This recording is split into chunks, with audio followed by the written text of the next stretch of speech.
Arion. Donc, on est sur le chapitre 18 et il faut retourner un petit peu en arrière au verset 50. Au verset 50, Arjuna demande comment est-ce que celui qui a atteint la perfection, ou Siddhi, atteint-il la réalisation de Brahman, l'éternité? En fait, cette question, elle s'adresse à des gens qui ont déjà parcouru un cheminement spirituel assez important et qui se demandent, la réalisation, c'est pour quand et qu'est-ce qu'il faut encore accomplir pour la réalisation. Alors, avant de commencer l'étude d'aujourd'hui, puisque c'est la continuation de la réponse à cette question, comment est-ce que le Siddha, celui qui a la réalisation celui qui a le Siddha, celui qui a le pouvoir de Siddhi, atteint-il la réalisation? Alors, j'ai fait une introduction, j'ai fait un petit speech d'introduction parce qu'il y a beaucoup de confusion sur ce verset. Alors, la première question, c'est, avant de parler de ce que doit faire le Siddha, il faut savoir qui est le Siddha. Qu'est-ce que c'est que le Siddha? Le Siddha, c'est celui qui a des Siddhis. Et les Siddhis, si vous allez chercher sur Wikipédia, par exemple, le mot Siddhi, il va vous parler de pouvoir, mais ça va partir dans tous les sens.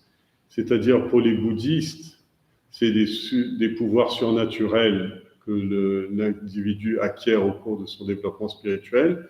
Quasiment la même chose pour les shivaïstes. Et une autre interprétation, et à mon sens, ce n'est pas le sens que vise la Gita. La Gita, quand elle parle de Siddhi, d'abord, il ne met pas au pluriel, il ne met pas les Siddhis, il parle de Siddhi. Et pour comprendre le sens de ce mot-là, il faut déjà aller à la source de la Gita, c'est-à-dire au chapitre 2. Le chapitre 2 s'appelle le yoga de la connaissance, c'est le Sankhya Yoga. Et le Sankhya Yoga,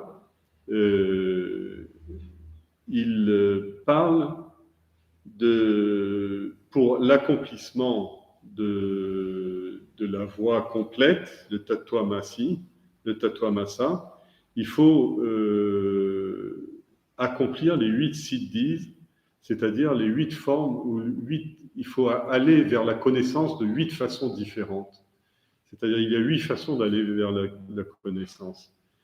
Mais avant même d'aller à cette...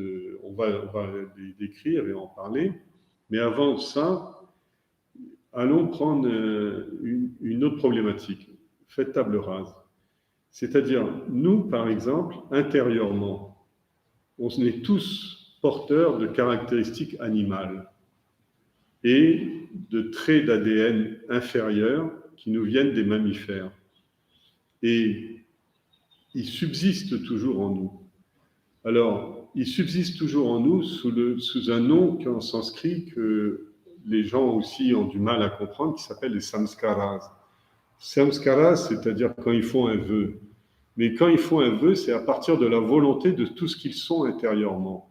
Souvent, je vous parle du corps subtil, qui est un effet du samskara, c'est-à-dire les vies antérieures, les expériences antérieures et tout, ont façonné une personnalité, et une bonne partie de ces vies antérieures sont des vies animales. Et notre personnalité, elle est façonnée de 2 façons. D'une façon la plus grossière, à travers une chaîne d'ADN. C'est pour ça qu'on peut retracer dans notre ADN les gènes néandertaliens ou autres choses de ce genre, ou des singes, communs avec les singes, communs avec même plus loin, etc. Alors, physiquement, on est le corps physique est déterminé par ces chaînes d'ADN, cette chaîne d'ADN qui est en quelque sorte sa signature. Mais intérieurement, c'est pas la même chaîne, et la science n'en parle pas du tout. Il faut se retourner vers un mot sanskrit qui est le samskara, c'est-à-dire notre prédétermination, notre empreinte intérieure qui est... alors, peu de gens en parlent, je sais que Sadhguru en parle assez souvent, mais peu de commentateurs en parlent, et en fait, c'est en fait l'héritage de ce que l'on est de nos actions passées, déterminé par nos actions passées. Maintenant, ces samskaras inférieurs, c'est-à-dire ces réflexes animalistiques ou animaux qui subsistent en nous, tant qu'ils vont subsister en nous, on ne pourra pas atteindre des couches supérieures. C'est pour ça qu'il y a cette notion il faut sacrifier l'animal qui est en nous. Et les gens croient qu'il faut couper un cabri ou couper un coq dans la cour, ou une vache ou un mouton, et que ça va provoquer un impact énorme sur notre vie intérieure. Ça n'aura aucun impact. On va salir du linge, on va gaspiller une vie, etc. Mais intérieurement, ce dont on parle dans le sacrifice, c'est de sacrifier l'aspect animal de notre personnalité pour laisser que l'aspect angélique ou l'aspect dévique, déva, de notre être, de notre corps subtil. Alors, ce que l'on appelle l'évolution, suivre une évolution, ça veut dire être censé passer d'une conscience inférieure à une conscience supérieure. C'est-à-dire une conscience inférieure où la prédominance animale est, à une conscience supérieure où la prédominance de la conscience est. C'est-à-dire qu'on ne passe pas d'un animal à un ange. Les devas, c'est une forme de conscience élevée. Et alors, au cours de l'évolution, on passe d'une conscience inférieure à une conscience plus vaste, parce que même la conscience animale qui est en nous, c'est une conscience. Mais ce n'est pas une conscience élevée, c'est une conscience assez basse, des instincts gouvernés par l'instinct, notamment l'instinct de préservation, l'instinct de reproduction, etc. Et il faut passer à un instinct qui est plus fort, plus haut, plus élevé, qui s'appelle l'instinct d'épanouissement. Alors, cette conscience, elle est d'abord plus vaste, parce que l'épanouissement ne se fait pas dans mon propre ego. Et beaucoup de chercheurs spirituels échouent parce qu'ils veulent faire leur évolution de façon personnelle. En fait, c'est l'instinct d'épanouissement, ça veut dire s'ouvrir au monde sous une forme plus psychologique, plus spirituelle, plus divine. Et maintenant, cette conscience, elle devient vaste, c'est-à-dire le niveau de conscience devient beaucoup plus vaste, beaucoup plus collectif. Mais en même temps, c'est encore une détermination, et on peut aller encore plus loin, c'est-à-dire aller à la conscience pure, la connaissance ou conscience pure, c'est-à-dire indépendante de toute la source même de la conscience, qui est la source du monde, et qui est indépendante de tout autre conditionnement qu'on appelle les upadhis. Alors, dans cette perspective, nous devons sacrifier tout ce qui est lié à nos vies passées, mais où faire ce sacrifice? Sûrement pas dans la cour d'un temple avec un animal, mais faire ce sacrifice dans sacrifice qu'on appelle le sacrifice dans le lingam, linga sharira. Linga sharira, on l'appelle aussi le samskara, on l'appelle aussi le prarabdha karma, on l'appelle le susukshma sharira, c'est le corps subtil. C'est-à-dire que globalement, on a un sacrifice à faire, on a des sacrifices à faire dans le corps subtil, c'est-à-dire d'abord sacrifier les pulsions animales, puis sacrifier de plus en plus de pulsions secondaires pour essayer de se concentrer sur la pulsion unique qui est la conscience de soi. Alors, quand je vous parlais tout à l'heure du Sankhya Yoga, le sacrifice de la connaissance, le Sankhya veut dire connaissance, c'est synonyme de jnana. Alors, globalement, il y a plusieurs façons de recorder avec la connaissance antérieure. La première chose, c'est les samskaras elles-mêmes, les empreintes karmiques que l'on a dans des naissances précédentes, qu'on en a reçu des précédentes connaissances. C'est-à-dire, il y a des choses à sacrifier, il y a des choses à privilégier et à se renouer avec. Parce qu'on n'a pas hérité que de tendance animale, on a hérité également de Deiva Sampat, c'est-à-dire de tendances divines, et ces tendances divines-là doivent être renforcées. Et alors, qu'est-ce que sont ces connaissances divines? C'est-à-dire que de naissance, on a déjà la connaissance de ce qu'on appelle les 24 tatouages, les 24 formes de la réalité, le corps, l'esprit, l'intellect, les sens de perception, les organes d'action, etc. Et de la connaissance que l'on a sont le fait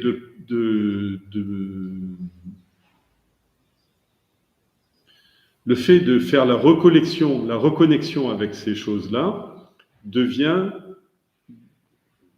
une identification avec les constituants conscients ou inconscients de la création. C'est-à-dire la première chose, c'est déjà de laisser une place en nous pour ce subconscient ou ce surconscient. On parle beaucoup du subconscient, mais il faut laisser ouvrir une porte vers le surconscient.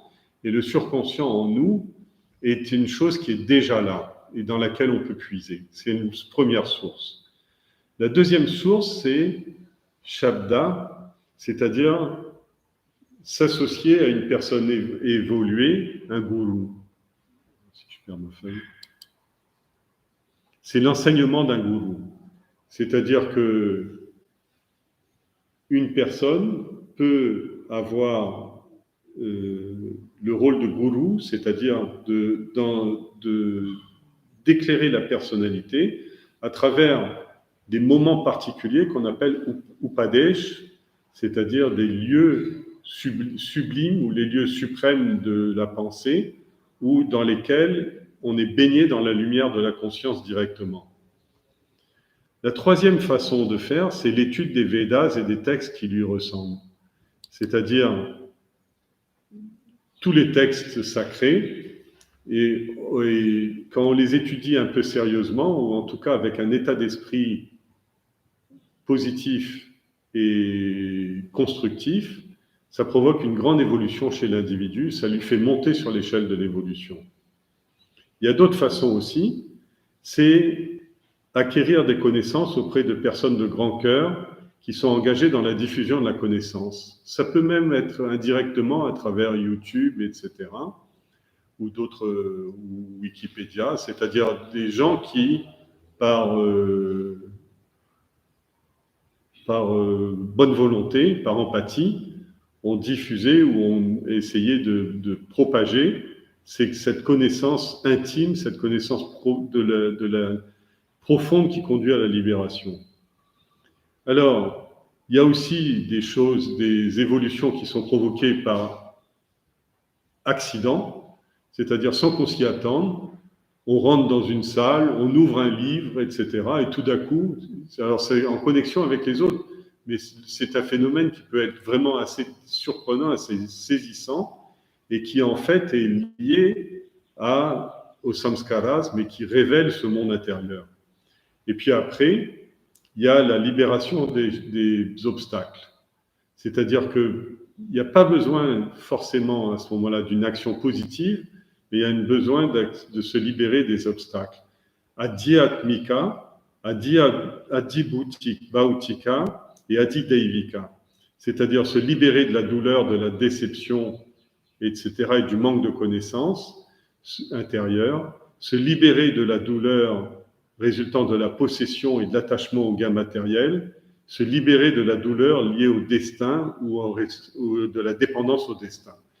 Alors, tout ça est expliqué dans le Sankhya Yoga, et la personne qui travaille et qui a développé un certain point, il arrive à ce qu'on appelle des siddhis. Ces 8 choses dont je vous ai parlé, l'acquisition par la génétique, l'acquisition par le gourou, l'acquisition par la diffusion des gens bien intentionnés, la diffusion par accident, l'accession par accident, l'accession de la connaissance par la libération des problèmes que l'on a sur le plan physique ou matériel, sur le plan des gains et de l'attachement aux gens et aux choses, ou la libération de la douleur du destin, toutes ces choses-là contribuent à obtenir ce qu'on appelle Siddhi. Est-ce que c'est plus clair maintenant?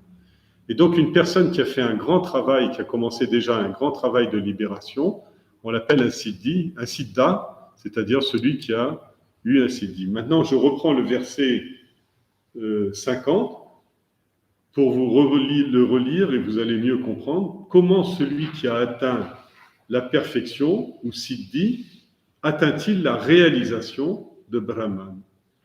Et on peut commencer l'étude d'aujourd'hui, les versets 56 à 62, qui sont regroupés par Swami Chinmayananda sur l'abandon, c'est-à-dire qu'on est véritablement au cœur de ce que l'on appelle le sannyas. Le sannyasa, ça ne veut pas dire se raser la tête, acheter une gamelle, partir avec un linge autour du corps dans la forêt et mendier aux gens. Ce n'est pas ça le sannyas. Le sannyas, c'est une fois que le linga sharira, c'est-à-dire une fois que l'organe interne est devenu prédivisible, doux, ayant soif de liberté, etc., à ce moment-là, qu'est-ce qu'il reste à faire? Il reste à s'abandonner au divin, c'est-à-dire oublier le monde, oublier ces samskaras qui vous entravent plus ou moins, c'est-à-dire oublier les mauvaises choses et finir par oublier même les bonnes choses pour n'aller que vers le meilleur. Alors, avec ce petit rappel, je vous parle donc de cette évolution. Les principes salvateurs, c'est les préceptes salvateurs, les conseils salvateurs qui sont contenus dans le Karma Yoga et qui aboutissent dans le Karma Sannyasa, chapitre 5 de la Gita, visent en premier de permettre aux chercheurs de sortir de l'imbroglio incompréhensible du monde, avec toutes ces incompréhensions que l'on a vis-à-vis du monde intérieur comme du monde extérieur. Comment faire? Il faut un abandon conscient d'être l'auteur de ses actions et d'en tirer plaisir. C'est ça le karma sannyasa, c'est-à-dire abandonner la volonté de faire. Abandonner la volonté de faire, on appelle ça ahamkara, et abandonner la volonté d'avoir du bonheur dans le monde, on appelle ça aham bhokta. C'est les deux noms qu'on donne à l'ego en sanskrit. En sanskrit, il y a deux mots pour l'ego, ahamkarta, ahambhokta. Ahamkarta veut dire c'est moi qui accomplis, c'est moi qui tisse mon destin.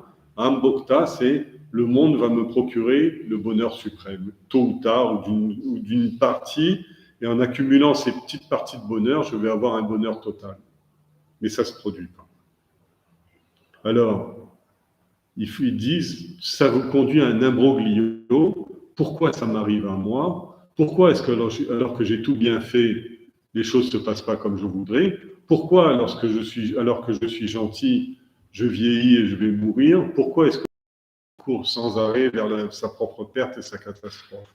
Toutes ces choses sont stabilisantes. Et tant qu'on est identifié à l'ego, on doit souffrir de ces choses-là. C'est pour ça que le Sankhya Yoga parle des trois douleurs, ou des trois peurs et douleurs dont on doit se libérer. Et c'est pour ça qu'à la fin de chaque entreprise spirituelle, on ajoute Shanti, Shanti, Shanti.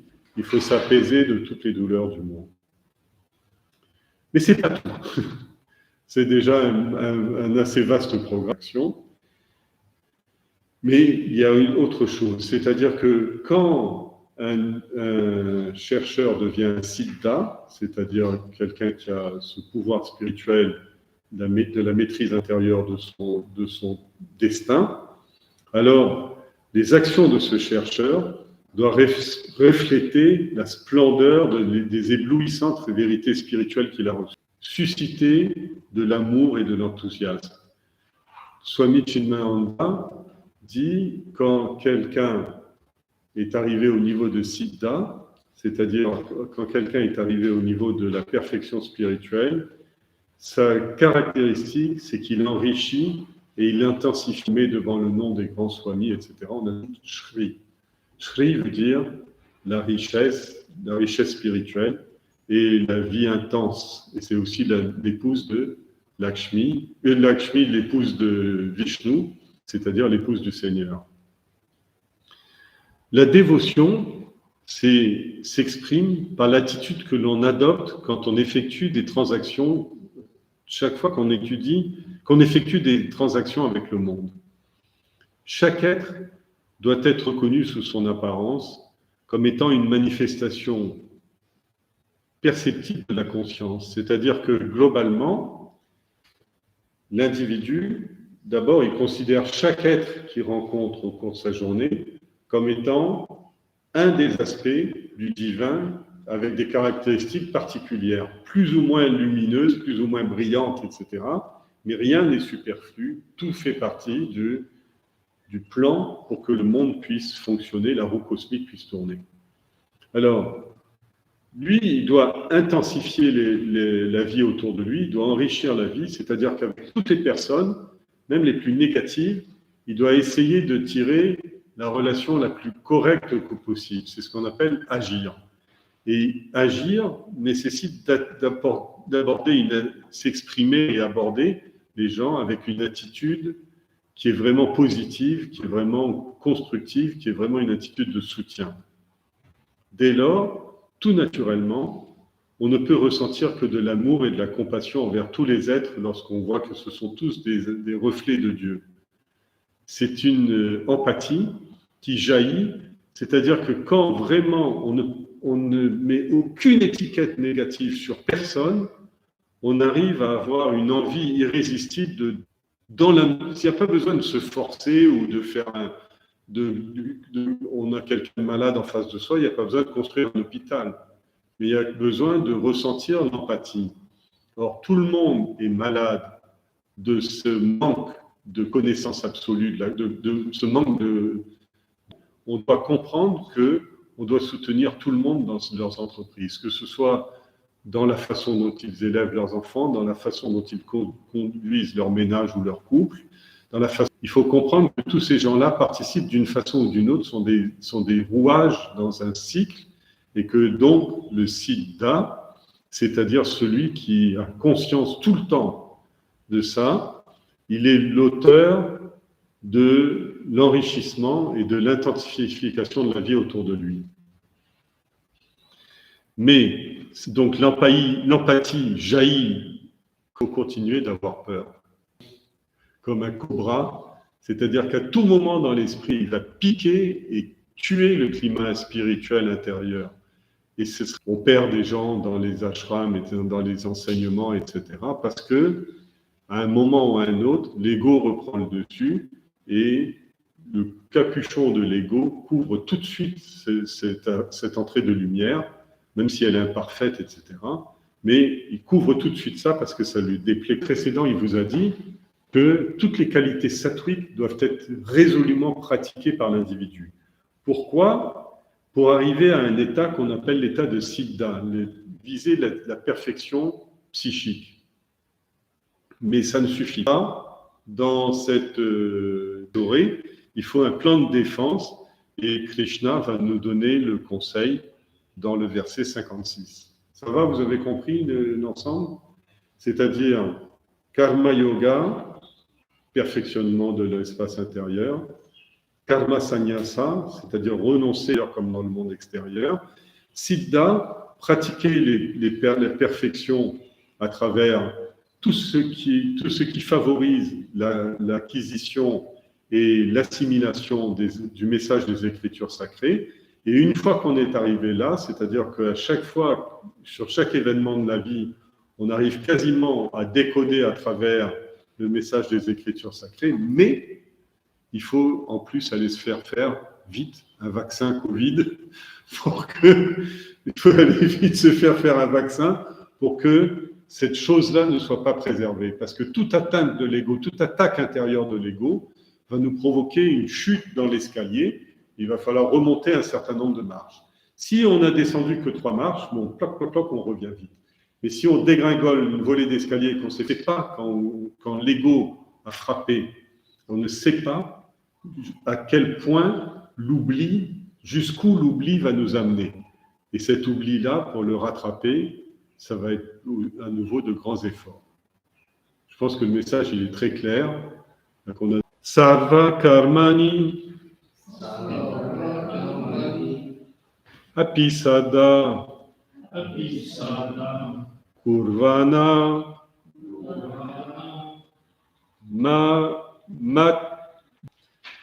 mat prasadat avapnoti shashwatam padamavyayam. Padam, le but, avyayam, éternel. Accomplissant toutes ces actions recroquevillées et protégées en moi, il obtient ma grâce, l'éternel, l'état indestructible, la demeure de tout. C'est un grand verset, si vous voulez, qui explique que le siddha, c'est celui qui est tout le temps réfugié dans le linga sharira, c'est-à-dire qui est tout le temps réfugié dans l'aspect le plus sattvique de sa personnalité. Sans la présence vivifiante de la conscience, le corps, l'esprit et l'intellect ne sont qu'un ramassis de matière inerte.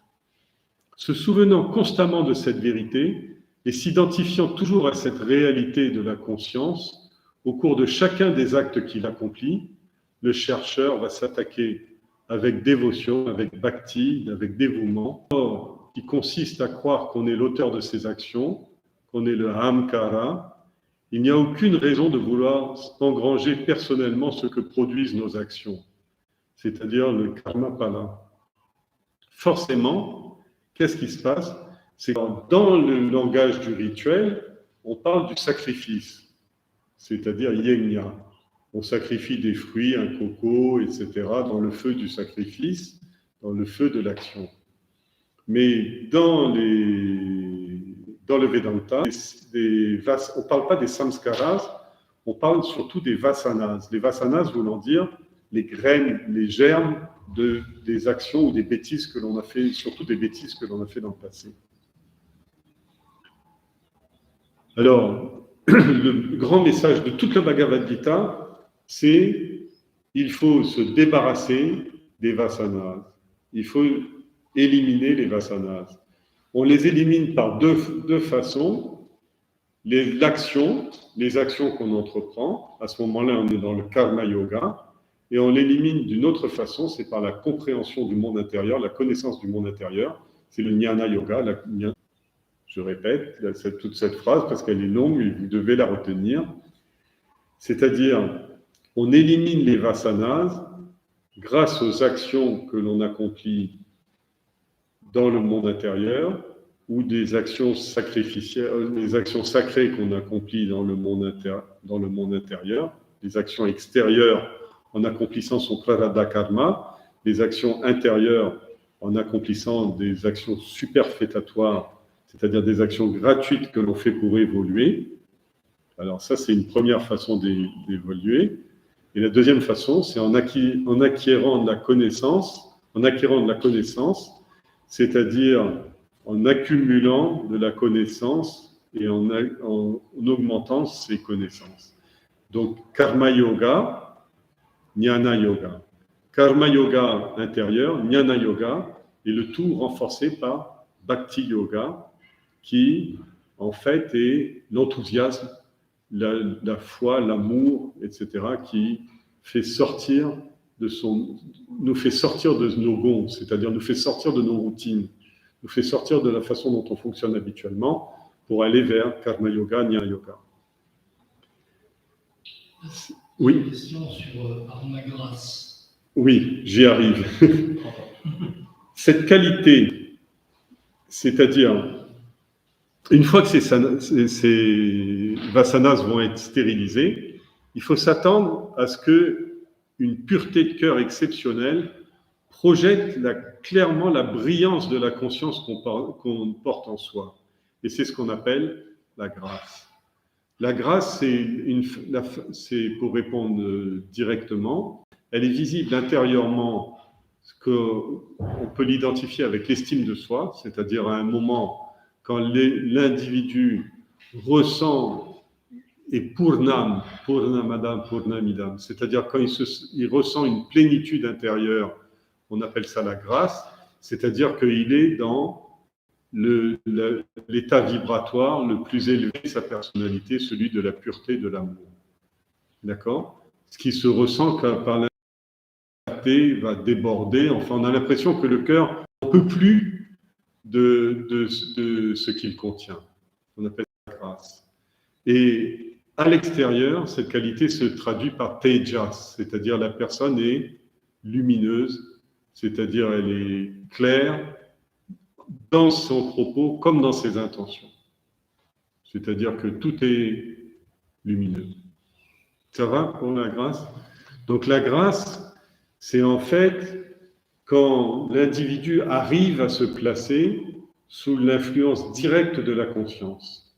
Et quand il est sous l'influence directe de la conscience, intérieurement, il ressent une exaltation intérieure, une exaltation semblable au sommeil profond, ananda, béatitude, bliss en anglais, où à l'extérieur, les gens ressentent cette aura ou cette onde bienfaisante, ces ondes bienfaisantes qui sont projetées pour les aider et par mimétisme, ils se réchauffent à cette lumière comme une boule de fer plongée dans le feu. D'accord? Son ego et de tout son cortège de projections, plus il est éveillé à un état spirituel de pure conscience qui lui est propre. Et comme il vit dans cet état de conscience spirituelle intense, il va atteindre cette demeure suprême, indestructible et s'y établir. Globalement, il a les clés de la maison. À tout moment, il tourne la clé, il rentre. Ça vous va? C'est-à-dire, globalement, c'est pour ça que une grande partie de la perte de temps des chercheurs spirituels, c'est qu'ils sont branchés en courant alternatif. Un coup, c'est l'ego qui commande, un coup, c'est le soi qui commande. Alors, ils sont des chercheurs, donc ils veulent établir le soi, mais l'ego arrive, ça peut attendre. Ou on reprendra ça une fois qu'on aura fait ceci et fait cela, etc. Alors, en fait, le chercheur spirituel, c'est celui qui est déterminé. Il est adja, c'est-à-dire il est inflexible. Il est inflexible dans sa détermination, c'est-à-dire qu'il ne laisse pas l'ego continuer à lui raconter des salades, que l'embrouiller et le ramener, lui faire redescendre les marches de la méditation. Sur le chemin spirituel, c'est donc la sincérité avec laquelle on s'engage qui provoque de véritables transformations. Sinon, on tourne en rond et on devient routinier. Ces transformations véritables nécessitent des réajustements du chercheur et nécessitent à tout le chercheur, pas les disciplines que les autres lui imposent, il doit agir d'une certaine façon à 3 niveaux de sa personnalité, c'est-à-dire il doit être discipliné au niveau de son corps, il ne doit pas faire n'importe quoi de son corps, il doit être discipliné de son esprit, il ne doit pas compromettre son esprit dans n'importe quoi, et il doit être discipliné au niveau de son intellect, c'est-à-dire il ne doit pas avoir suivi n'importe quelle idée. Son corps, son esprit et son intellect doivent avoir chacun leur propre discipline respective.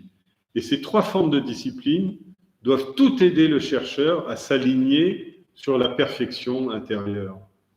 Krishna représente donc ces 3 voies, la voie du travail, la voie de la dévotion et la voie de la connaissance, en sanskrit le karma yoga, le bhakti et le jnana yoga, comme une perspective intégrale où chacune complète l'autre et la renforce à sa façon pour améliorer la pratique spirituelle, cette pratique spirituelle qu'on appelle la sadhana. C'est-à-dire une sadhana ne doit jamais être une sadhana de jnana yoga pur, bhakti yoga pur, karma yoga pur. C'est-à-dire que au début de la sadhana, on met l'accent sur karma yoga, Ensuite, on met l'accent sur Jnana Yoga et ensuite, on met l'accent sur le Bhakti Yoga, dans cet ordre-là. Mais Karma Yoga n'est jamais abandonné, il est sublimé, on passe à un autre angle de vision de Karma Yoga qu'on appelle Jnana Yoga, qui va enrichir l'action par la connaissance, par un enthousiasme qui fait qu'on n'oublie pas d'agir bien, de faire bien, on n'oublie pas de comprendre tout ce que l'on fait, de réfléchir à tout ce que l'on fait, et on n'oublie pas de le faire avec enthousiasme, avec amour, avec joie, etc., pour aider le monde. C'est ce que Chinmaya parle là de ça, en disant c'est la perspective intégrale. Il y en a un autre qui parle beaucoup de ça, le yoga intégral, c'est Sri Aurobindo. Mais la différence entre les deux, c'est que Chinmaya mettait beaucoup l'accent sur l'évolution intérieure personnelle, Aurobindo mettait plus l'accent sur le macrocosme et la prise de conscience du supermental. Mais Chinmaya est plus pratique. Et ce n'est que Chinmaya ici dit ce n'est. Et Krishna va résumer cette idée dans le verset suivant. Chetasa Sarva Karmani Mayi Sanyasa Matpara Buddhi Yogam Upashkam Bhava. Bhava, ça veut dire le devenir. Il devient. Qu'est-ce qu'il devient? On va le voir. Me reléguant mentalement chaque action, c'est-à-dire plus simplement, abandonnant à moi mentalement chaque action, m'ayant pour but suprême, demeurant dans le yoga de la discrimination, fixe toujours ton esprit sur moi, deviens toujours moi. Moi est utilisé ici à la première personne. Krishna s'identifie totalement à la conscience suprême. Krishna est la réalité essentielle en chacun de nous. Ce n'est pas un des 8 fils nés de Devaki. Ayant définitivement choisi cette réalité comme le but suprême de sa vie, le Siddha, l'homme parfait, du monde qui l'entoure, avec tout le charme gracieux de son dévouement sincère au Seigneur. C'est son karma yoga qui prend place. Rempli d'un amour dévotionnel, c'est son bhakti yoga qui l'anime. Il fonctionne avec le monde avec un intellect discriminatif qui sait toujours bien faire la distinction entre l'éphémère et l'éternel. Le viveka, c'est le jnana yoga. C'est-à-dire le verset reprend la même chose, mais Chinmaya Swami Chinmayananda donne une explication. Il servir le monde avec charme, avec grâce, et s'appelle le karma yoga. Ils mettent le dévouement sincère au Seigneur, rempli d'amour et d'amour dévotionnel, c'est le bhakti yoga. Fonctionner dans le monde avec un intellect discret qui n'est que transitoire, entre ce qui est réel et ce qui est irréel, viveka, à ce moment-là, c'est le jnana yoga. C'est-à-dire, il résume le jnana yoga, Krishna, ici, uniquement au viveka. La première qualité que Shankara décrit pour l'être spirituel. La première qualité spirituelle, c'est avoir un viveka, c'est-à-dire un mental qui sait faire la différence entre ce qui est profond et ce qui est irréel. Même viveka dans les choses de la vie ordinaire est utile. Par exemple, il y a une situation, par exemple un conflit ou quelque chose qui prend place. Le type sans viveki, sans avoir cette discrimination, il va tout de suite réagir avec toute la brutalité de sa pulsion animale. C'est-à-dire, je te casse la figure, je te tombe dessus, je t'engueule comme du poisson pourri, je te traite de tous les noms, etc. Et quelqu'un qui a un peu de discernement, un peu, pas beaucoup, va se dire, mais qu'est-ce qui va arriver après? Ah, je suis en train de parler comme ça à mon voisin, comment ça va se passer par la suite? Je suis en train de parler comme ça à mon cousin ou à mon frère, qu'est-ce qui va se passer par la suite? Alors lui, il exerce déjà une certaine forme de viveka, c'est-à-dire un peu plus de discernement. Il se dit, bon, je vais apaiser, je vais calmer le jeu parce que je ne veux pas je veux pas subir les conséquences. Regardez, enfin, je ne veux pas rentrer dans les questions politiques, etc. Mais regardez Israël, qui est entouré par 50 voisins qui sont agressifs. Je ne dis pas ce qu'il faut faire, hein. Je dis que dans toutes leurs décisions, ils doivent prendre en compte l'environnement qui est là, et j'entends souvent des raisonnements, c'est sûr, mais c'est des raisonnements qui ne prennent aucune circonstance atténuante. Je dis pas que ça, c'est pour ça que je suis sur un sujet scabreux, parce que je considère que c'est le mal absolu ce qui a été fait dans les attentats, etc. Tout à l'heure, j'en parlais. Mais par contre, ne serait-ce que par diplomatie, il faut ménager la chèvre et le chou, comme je dirais. C'est tout, je ne vais pas plus loin sur ce terrain glissant. Maintenant, allons revenir à nos moutons. C'est-à-dire, il n'y a pas de terrain glissant et il n'y a pas de position scabreuse quand on s'adresse uniquement, on délègue toutes les actions au Seigneur. C'est-à-dire, c'est toi qui... Et je le fais dans le but d'aller vers toi, de me rapprocher de toi, pas dans le but de produire un effet dans le monde.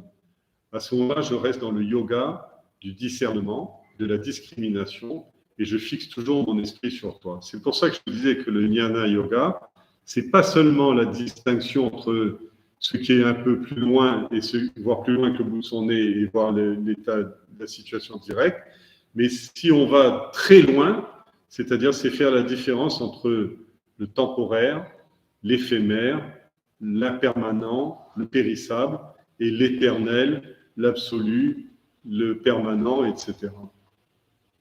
Ok ? Porte avec vigilance et discipline, il peut réussir à canaliser toutes ses pensées, rationnelles et l'intellectuel et l'émotionnel, et il va essayer de faire les deux pour les projeter vers l'autel divin. C'est-à-dire que les deux réunis, quand l'émotionnel et l'intellectuel, le rationnel sont reliés, on appelle ça le cœur. Et ce cœur-là, il rayonne selon l'intensité qui rayonne. C'est dans le cœur que brille la grâce. Tout à l'heure, tu posais la question sur la grâce. La grâce, c'est la réunion du cœur et de l'esprit.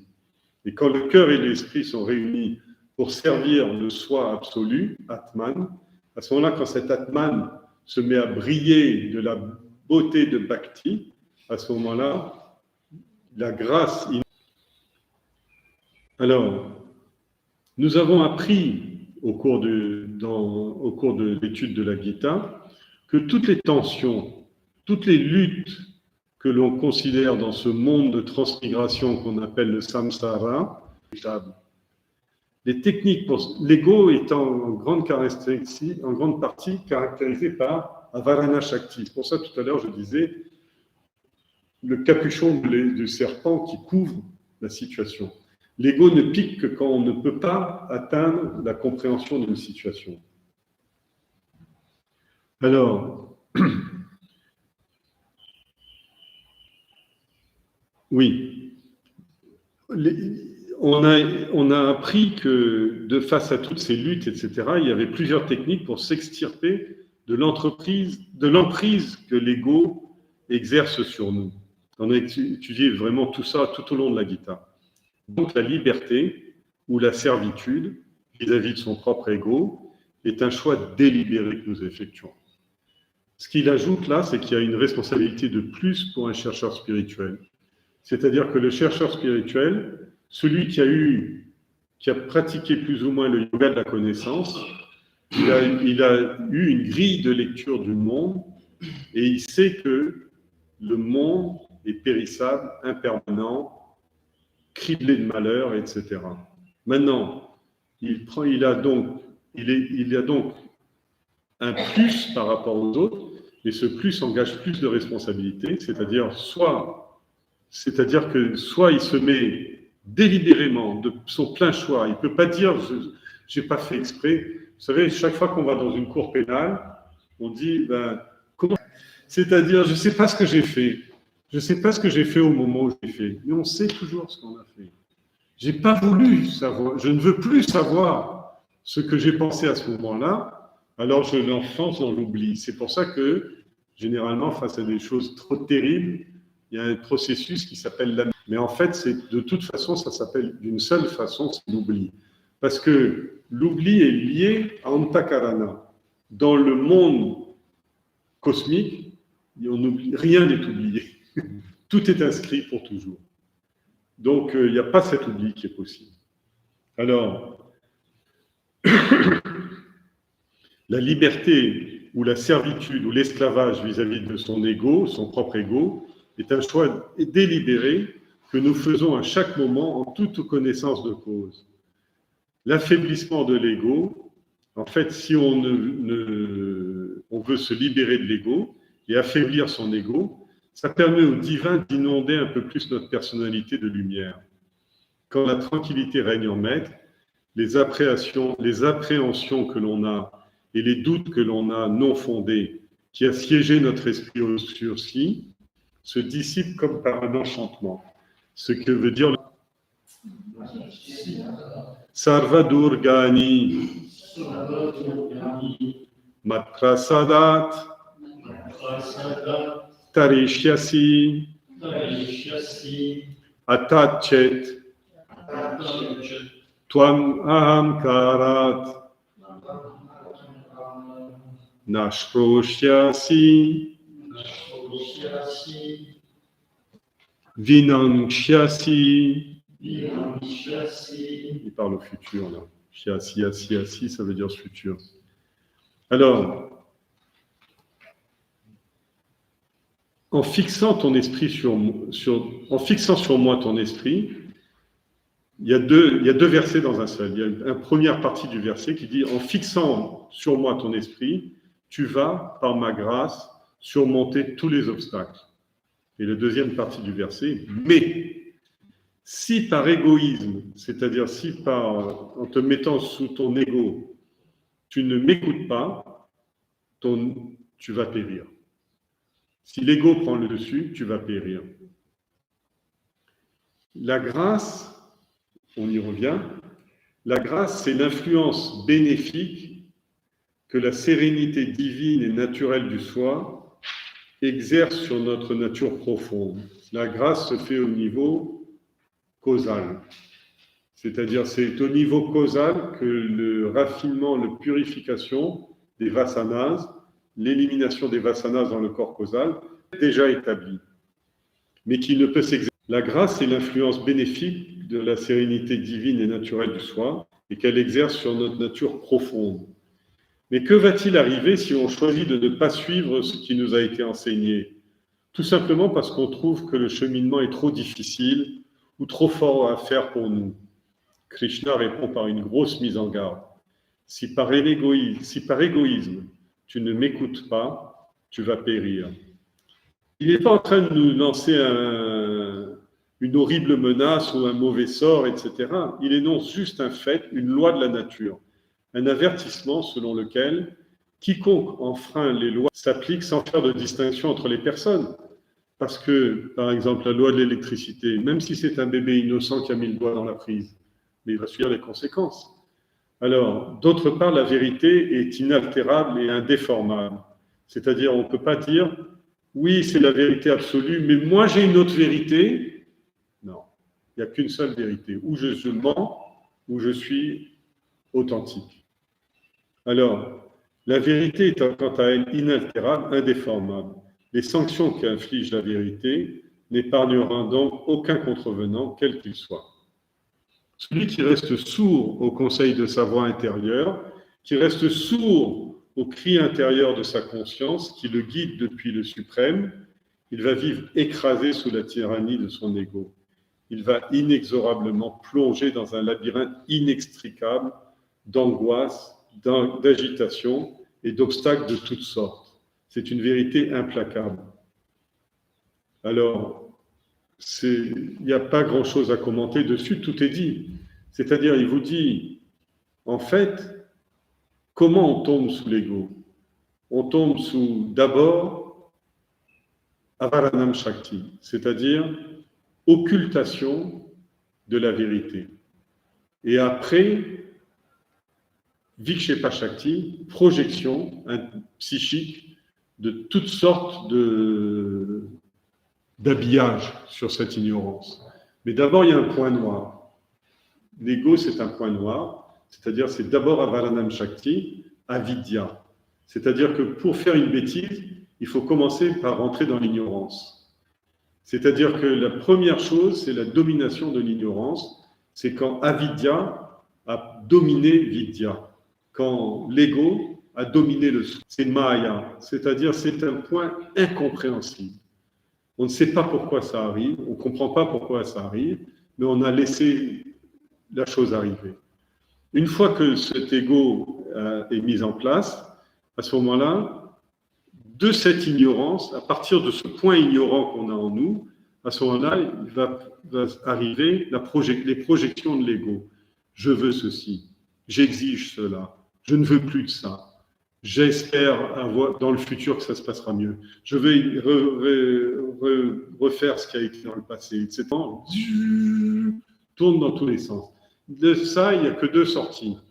Soit on sort dans l'ego, soit tout d'un coup, on se rappelle, rappelez-vous ce que j'avais dit tout à l'heure à propos de la connaissance, on reconnecte avec la connaissance. Le mieux, c'est de reconnecter avec la connaissance. Mais si on n'arrive pas à reconnecter avec la connaissance, on va repasser à nouveau par le cheminement du karma yoga, c'est-à-dire il faudra reacquérir des mérites, remettre en place une chaîne virale, on pourra à nouveau réconcilier avec la connaissance. Ça va ? Alors, il a expliqué la loi générale et maintenant il va expliquer à Arjuna comment ça se passe pour lui, Arjuna. Parce que n'oubliez pas, la Gita a commencé par le fait que Arjuna, tombé dans l'ignorance, c'est-à-dire dans avidya, submergé par l'ignorance, Arjuna a jeté son arc et ses flèches. Il est descendu du char, il n'a plus voulu combattre, c'est-à-dire il n'a plus voulu appliquer son karma yoga. Et la première chose qu'a enseigné Krishna, ça a été le chapitre 2, Jnana Yoga, Sankhya Yoga, pardon, c'est-à-dire le yoga de la connaissance. C'est-à-dire, heureusement, il n'y a pas besoin de repasser forcément, il faudra repasser par Karma Yoga. Mais il commence déjà par la connaissance, très ciblée, très réduite.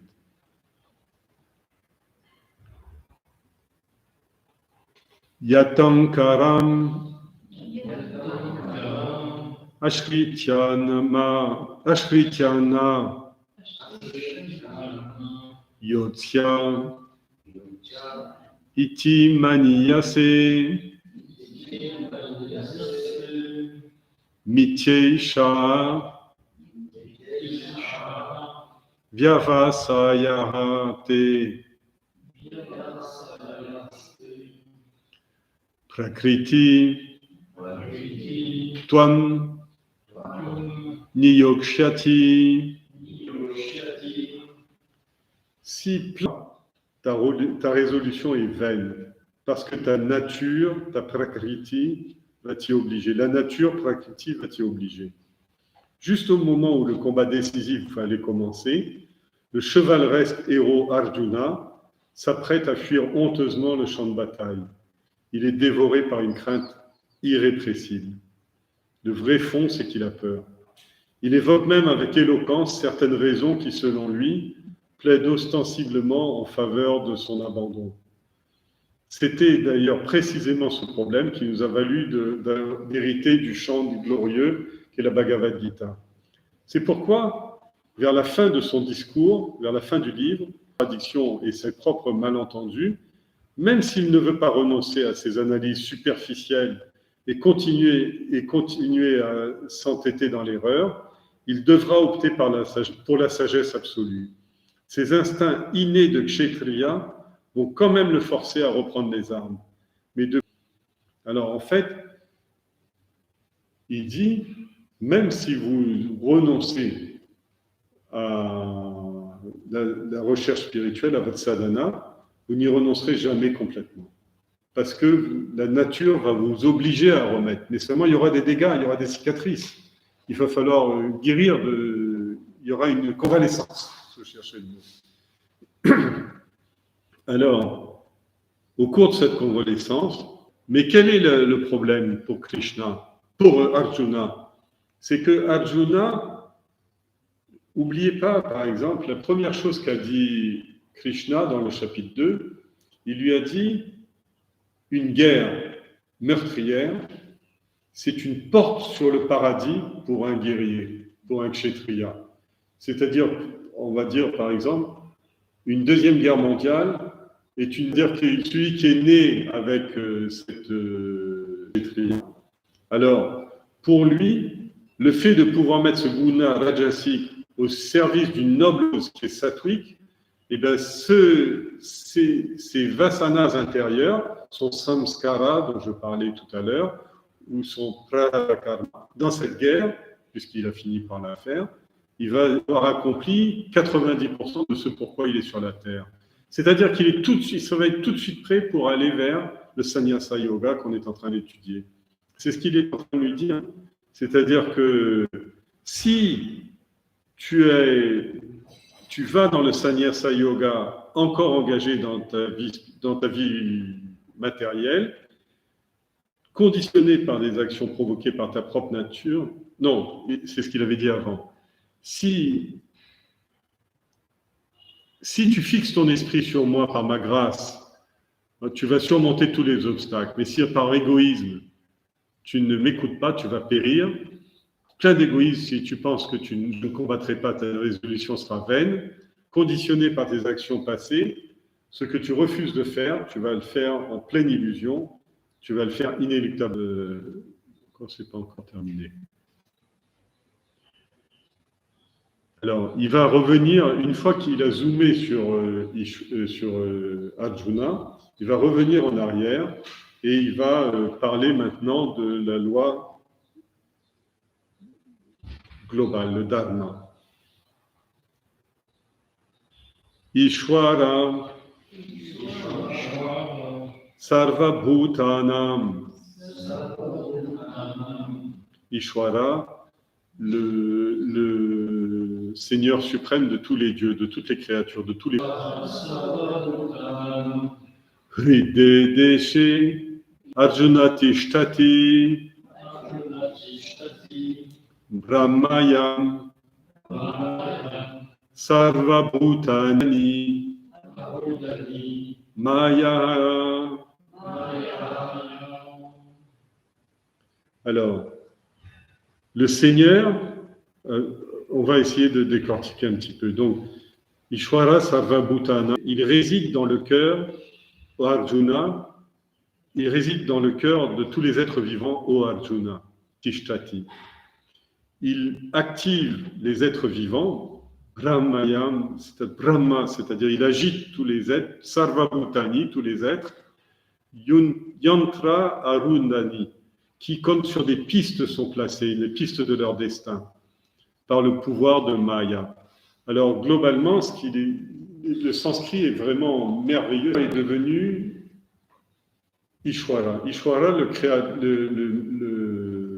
le maître de la création, le Seigneur suprême. Il va dans tous les êtres vivants et il est au fond du cœur de chacun de ces êtres, du moustique, de l'éléphant et de tous les hommes bons ou méchants. Et le bourdonnement d'une abeille ou d'une guêpe, si vous voulez. Et alors, il va animer ces êtres, il va animer ces créatures de l'intérieur, il va activer, et eux, ils sont comme ces pistes, et toutes ces pistes, ils vont le poursuivre dans l'aveuglement, c'est-à-dire ils ne vont pas comprendre le schéma, ce pouvoir de l'énergie Maya va les pousser et les amener à ensuite s'éteindre. Alors, je vous donne la traduction française qui est loin de prendre tous ces aspects-là. Le Seigneur demeure dans le cœur de tous les êtres, ô Arjuna, et par sa Maya, son pouvoir d'illusion, il fait tourner les êtres comme s'ils étaient montés sur un manège.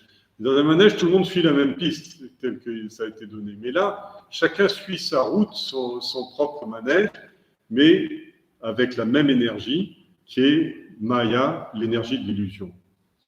C'est-à-dire, les hommes font tout ce qui, en clair, tout ce que vous faites dans la vie, vous le faites par illusion. Mais cette ignorance et cette illusion, si vous comprenez ça, que ce qui est bien et ce qui est mal pour un homme n'est pas bien et mal pour le divin. Parce que pour le divin, ce n'est que les conditions nécessaires, le bien et le mal, pour l'accomplissement cosmique. Alors, Ishwara, maintenant, dans les êtres, quand on va au d'un grand brasier que j'appelle ma vie, c'est un petit bout de charbon, une escarbille, on appelle ça, qui est sortie d'un grand feu. D'accord? Elle est composée de quoi? Elle est composée de charbon qui est en train de brûler, cette étincelle. Mais pourquoi est-il en train de brûler? Parce que le feu a été emprunté au départ dans le brasier. Donc ce feu qui continue de brûler le charbon, mais si j'arrive à me mettre du point de vue du feu, ce n'est qu'une des manifestations du feu de camp, dans lequel des milliers d'étincelles sortent à chaque instant. Alors, ce feu à l'intérieur de l'escarbille, ce feu s'appelle chez moi la conscience. Et le charbon s'appelle le charbon noir de l'ignorance. Quand ce charbon noir de l'ignorance a été mis en incandescence par le feu originel de la grande brillant, le charbon lumineux, mais il est toujours consumé et il finit par disparaître quand l'énergie qui le consume a disparu. Puisqu'elle est le cœur vivant de toutes les formes de vie qui existent dans la création, la conscience est partout. Quand elle s'exprime à travers les vasanas d'un être, c'est-à-dire son charbon, elle se présente comme étant le gouverneur de sa vie, car c'est bien la conscience qui lui confère sa capacité de satisfaire ses désirs et d'exécuter ses actions selon un schéma qui a été tracé pour lui par les vasanas qui lui sont propres. Ainsi, tous les êtres vivants ne sont que des marionnettes conscientes, mais dynamiques, qui paradent exactement comme l'exige le mouvement délibéré du marionnettiste divin. Quand cet opérateur arrête d'actionner ses ficelles, la marionnette se fige instantanément dans n'importe quelle position. De même, les vasanas individuels, le soi bhava, qui régit les mouvements de tous les individus, avec les vasanas individuels qui régissent le mouvement de tous les individus, l'univers fonctionne à son tour en conformité avec les vasanas totaux, les samasti vasanas, qu'on appelle Hiranyagarbha, l'embryon d'or. Toutes et tous sont tous animés par leur relation avec la conscience, que ce soit au niveau du suprême, comme au niveau individuel, comme s'ils étaient montés sur un manège. L'enfant, assis dans une voiture qui roule, pousse sur le tableau de bord avec ses petites mains, et il revendique qu'il est celui qui fait avancer la voiture, à genoux assis sur les genoux de son papa. Le fait que l'on prétende être l'auteur des actions est tout aussi ridicule. Pourtant, on prétend avec naïveté, j'ai fait ceci, j'ai réussi cela, j'ai raté ceci. Par conséquent, comme chaque fois, Krishna nous exhorte, nous enjoint d'agir sans entraver le déroulement de l'action par influence de l'ego, et ce grâce à une soumission totale. C'est-à-dire que globalement, c'est très révolutionnaire ce qu'il dit. Il dit l'action ne vous appartient pas. S'il vous est donné de faire une action au bureau, dans la famille, dans la cuisine, dans l'ashram, au pied du maître, etc., ce n'est pas vous qui avez décidé ça, ce n'est pas vous qui l'accomplissez et ce n'est pas vous qui en profiterez. Mais si vous êtes capable d'être un spectateur, vous verrez que vous êtes assis en train de faire quelque chose, assis dans l'ashram par exemple, vous avez la chance de partager cette action méritoire, vous avez la chance d'en bénéficier, vous avez la chance d'en profiter, et vous êtes beaucoup plus libre que de croire, que de traîner le poids mort, de penser que c'est vous qui faites l'ashram, qui contribuez à l'enseignement, etc. C'est-à-dire ici, toutes les actions d'un homme ne sont que des apparences. Des apparences. Mais ces actions, par la grâce du divin, s'il s'il aime le sattva guna, par la grâce du divin, il va être jeté dans des actions qui ont de nobles causes, de nobles raisons, qui sont faites, conduites proprement et qui lui amènent à une évolution. Et à cette évolution, il sera un peu plus près du Seigneur. Et cette plus grande proximité du Seigneur fait qu'il va être encore plus dans le sattva guna. Et étant encore plus dans le sattva guna, il va avoir la chance de participer à des choses plus nobles, à des études plus profondes, etc. Et qui vont encore évoluer un peu plus sur son climat mental, etc. C'est-à-dire, c'est ce qu'on appelle une chaîne vertueuse. Tout ce qui n'est pas cette chaîne vertueuse, c'est-à-dire va s'opposer, c'est l'opposition à l'accomplissement du divin. C'est-à-dire soit dans le Rajoguna, tout ce qui est issu du Rajoguna ou du Tamoguna, tout cela vient en obstacle à ce cercle vertueux. Et donc, on va parler, on ne parle ici que des vertueux. On ne va parler dans le verset suivant que des vertueux. Tam eva sharanam gaccha sarva bhavena bharata tat prasadat param shantim stanam prapshyasi stanam prapshyasi shashwatam. Dépêche-toi de tout ton être d'aller prendre refuge en lui, au Bharata, car par sa grâce, tu obtiendras la paix suprême comme demeure éternelle. Alors, quand il a développé une grande conscience de la divinité qu'il habite, la vie entière du chercheur est imprégnée de divin, à tous les niveaux de sa pensée. C'est ça qu'on appelle un grand Mahatma, un grand Swami, des gens comme Swami Chinmayananda, comme Swami Pranavananda, des gens comme Sadhguru, etc. Ils sont tous différents les uns des autres. Mais la seule chose qu'ils ont, c'est qu'ils ont une fenêtre ouverte à l'intérieur sur un monde intérieur qui est beaucoup plus riche, beaucoup plus puissant, beaucoup plus communicatif que celui des hommes ordinaires. Alors, quand il a développé une plus grande conscience de la divinité qu'il habite, la vie antérieure d'un homme est entièrement imprégnée du divin à tous les niveaux de sa pensée. Il en est inondé. C'est une vie consacrée à Dieu, dans laquelle le rôle de l'individu est de ne plus être qu'un simple rouage qui manifeste le plan divin. Naturellement, on observe une plus grande manifestation de la divinité chez cette personne. C'est ce qu'on appelle le prasad divin. Il parle là dans Tat Prasada Param Shantim. Le prasad que l'on reçoit, c'est la paix suprême.